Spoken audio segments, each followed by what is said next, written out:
Hi everyone, welcome to another session. In this session, we are going to discuss another four steps: implement, assess, authorize, and monitor. This is part two. In part two, we have already gone through first three steps: prepare, categorize, and select. So let's recap them. First three steps: prepare. Here we prepare ourselves. Here we define roles and responsibility. We identify our asset, right?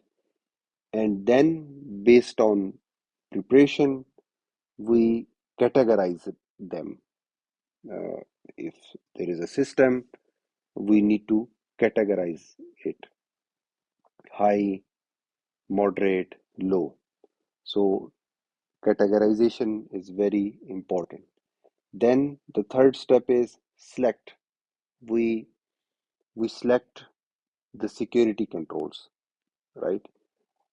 As we discussed, that 837 is overall security framework, but when it comes to selection, then we always use 853 NIST framework, which provides us detailed guideline about the security controls, which we will discuss in separate video. But here our main focus is NIST 837 and these all seven steps. So once this third step is completed, then the fourth step would be implementation. Security controls are selected in the select phase, and now it's time to deploy them, right? So, for instance, let me give you examples uh, of implementation. It could be firewall, IDS, IPS, endpoint security, right? So those controls could be deployed based on your asset, based on your requirement. Um, and For instance, setting up multi-factor authentication, enforcing encryption on sensitive data, deploying logging and monitoring SIM cloud security tools. This ensures security aligns with the organization security policies, right? For instance, hospital system deployed a role-based access control RBAC to restrict sensitive patient data. Okay, so this is the implementation phase. Now another important phase is assess. This fifth phase is assess. So what happens in this phase? We validate whether the implemented controls are effective.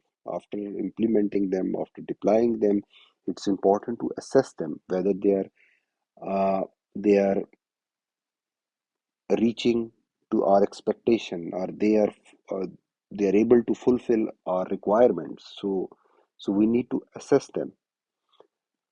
um, we need to validate them, right? Their effectiveness.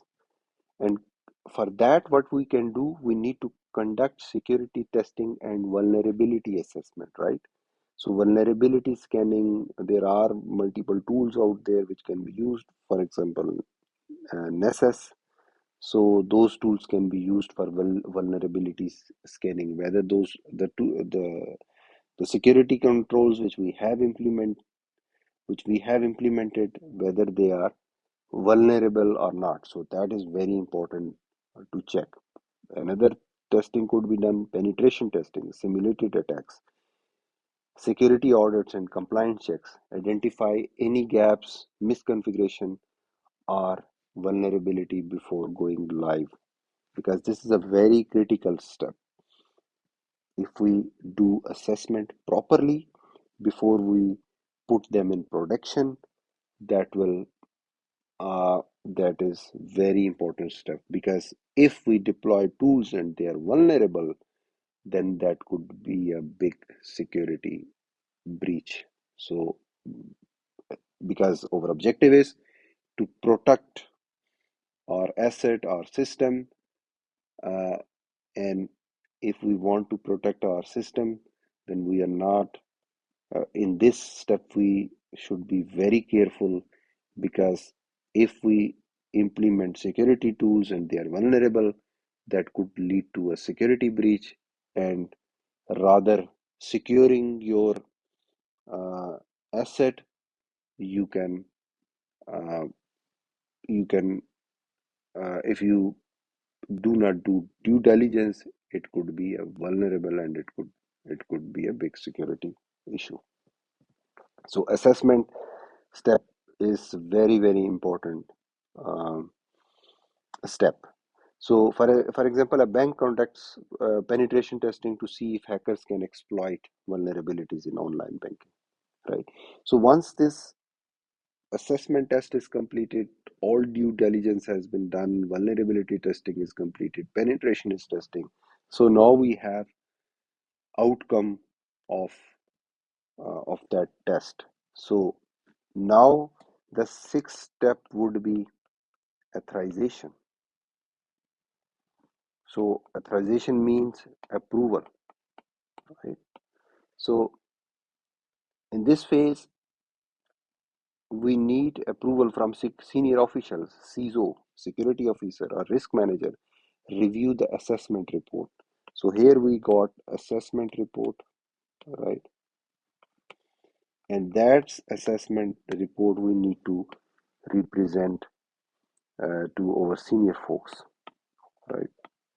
And they will provide us, they will either provide approval or they might reject it. So this, and it could be decided whether is authorized or deny system operation based on risk findings, the risk finding which we had while assessing the system, right? So another three important things is in that report: risk acceptance, what can be accepted, mitigation, rejection, based on that, rejection is acceptance or rejection will be done. Once it's approved, the system go live in production, right? So once that is completed, now the system will go in production.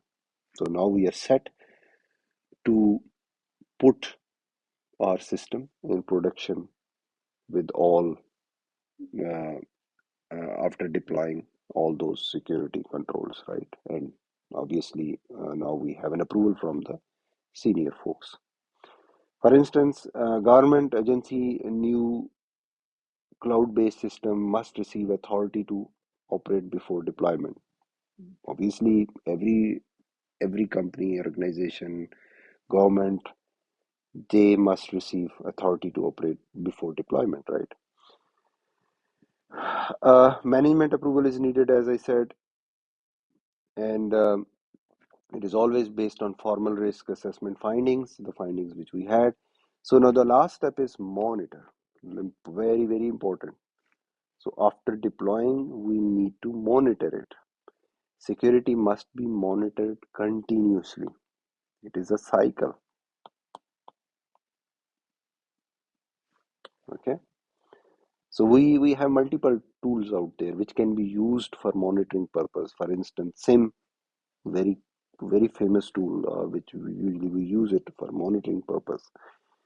We have Splunk, we have endpoints, EDR, I guess, IDS, IPS. So regular log analysis, incident response, and security updates are conducted. If new threat arises, security controls may need adjustment or enhancement. So a company deducts suspicious activity in logs and update firewalls rules to block malicious IPs. So the important thing is what we need to know as a cyber security guy, that this is ongoing process. Security is never security is never set and forget. Constant improvements are required. So that's it about all these four steps. Thank you so much for watching this video. If any question, feedback, please share in the comment section.